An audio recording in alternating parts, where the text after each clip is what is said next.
Bonjour Jean-Claude. Bonjour Michel. Lorsque nous nous rencontrons, que nous rencontrons une personne, le regard est toujours primordial. C'est deux regards qui se rencontrent. Peux-tu nous en parler en photographie? Ah oui. Le regard, c'est l'âme de la personne. D'ailleurs, quelqu'un qui n'est pas très franc détournera le regard.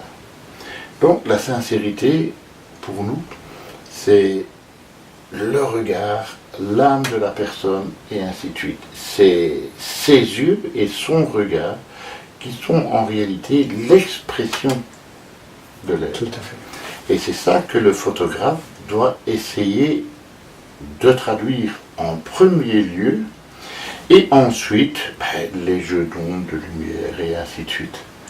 Pour compléter. Mais la base, c'est le regard. Et en plus de cela, le regard peut appuyer la direction de la photo. Bien sûr, on pourra avoir un regard direct sur l'objectif.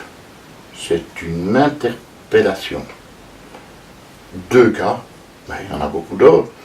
Soit un regard glamour pour montrer que la personne t'aime, soit un regard interrogatif. Pourquoi est-ce que tu m'as mis dans ces conditions? Je vais prendre l'exemple de l'enfant qui travaille dans une mine quelque part. Pourquoi m'as-tu mis dans cette condition?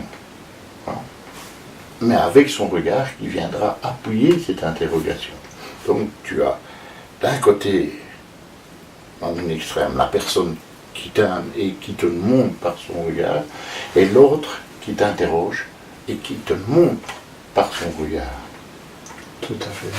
Moi, je trouve que le regard, c'est quelque chose de fantastique. Ben oui, c'est la personnalité, c'est la fenêtre sur l'âme. Merci à toi pour cette déclaration. Merci.